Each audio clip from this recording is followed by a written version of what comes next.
How much is too much when it comes to sharing details about your children on social media? That's one of the many questions author Stacy Steinberg tackles in her new book, Growing Up Shared. She's joining us this morning via Zoom. And good morning, Stacy. How are you? Good morning. Thank you so much for having me today. Yeah, we were talking in the break. I don't share very much, if anything, on social media about my children. And you say you were one that did want to share, which is what led you to do this research, correct? Absolutely. My work really found its genesis in self-reflection. In addition to being a lawyer, I'm also a mom and a photographer, and I loved the opportunity to be able to take pictures and share them online. And as I was kind of sharing my way through early motherhood, I started to wonder if there was a conflict between what I wanted to share when I tell my story and what my children might want to keep private and what their right to privacy might be as they get older, or as they got older. And so that's really where this all started. And it's been a really interesting journey to see this as both a lawyer and as a mom on social media. So this is about 7 years worth of work, you were telling me. And to the question, is it okay to share details about your child's life on social media? I think it's important that parents think deeply about the question and decide an answer for themselves. Unfortunately, it's not as simple as it's okay or it's not okay, because my research has shown that there are so many benefits from sharing our stories online, but there are also so many risks. And so while I set off on this work thinking that I would never want to share again, I actually walked away recognizing that there are reasons why parents might want to continue to share, but that well-informed parents are really best situated and best able to make decisions as to what to share and how to involve their kids in their decision-making process. Okay, so what are the dangers of, let's say, oversharing? Sure. Well, when we overshare, there's really two areas of danger that I think about. The first is the idea that pedophiles or data thieves could steal our pictures, could steal our information, and could use them to harm kids. There have been studies that have come out that said that identity theft is going to rise significantly in the next decade, and that a great source of these identity theft situations are going to be from sharenting, or from parents oversharing information about their kids online.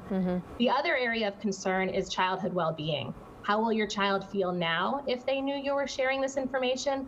But also, how will this information affect your child as they get older, when they try to get a job, or when their friends or future acquaintances learn of the information that was shared during their early years?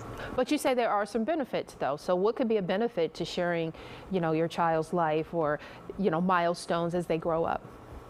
Well, one of the things is that it's great to feel connected, especially in a time where we're all separated and we're physically distancing from one another. It's really important that we be able to stay in touch with family and friends, and that we find ways to do it safe. The other big issue is that I think there is a significant, there's importance in the power of narratives. When we share about our struggles, others who are similarly situated might be able to gain from our experiences, can gain knowledge, can gain advice. And so I would hate to silence parents' voices, because I think that parents often turn to social media to get help for themselves and to also be able to help others. And so those are some of the benefits that I see when it comes to sharing online. All right, so what suggestions do you have about what kinds of pictures you should post and which kind you should avoid posting? Sure. So a lot of times when I think about how we can keep our family safe in a no privacy world, the first thing that I often think is that we need to think about our privacy settings. Who is the audience with which we are sharing?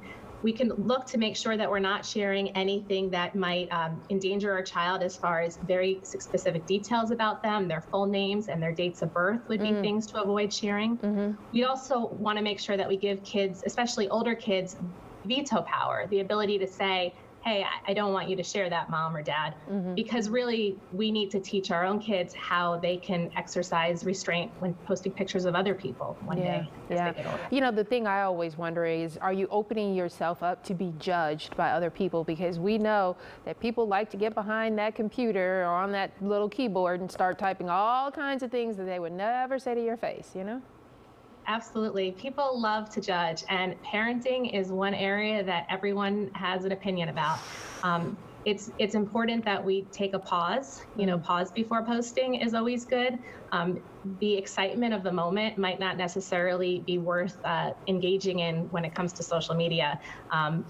Couple hours of reflection might be better. There you go. Pause before posting. I like that. Stacy Steinberg, thanks for joining us this morning. The book is called Growing Up Shared. you can find it probably online, right, Stacey? Absolutely. You can find it pretty much anywhere books are sold. Thank you so much for having me today. Take care. Good luck to you.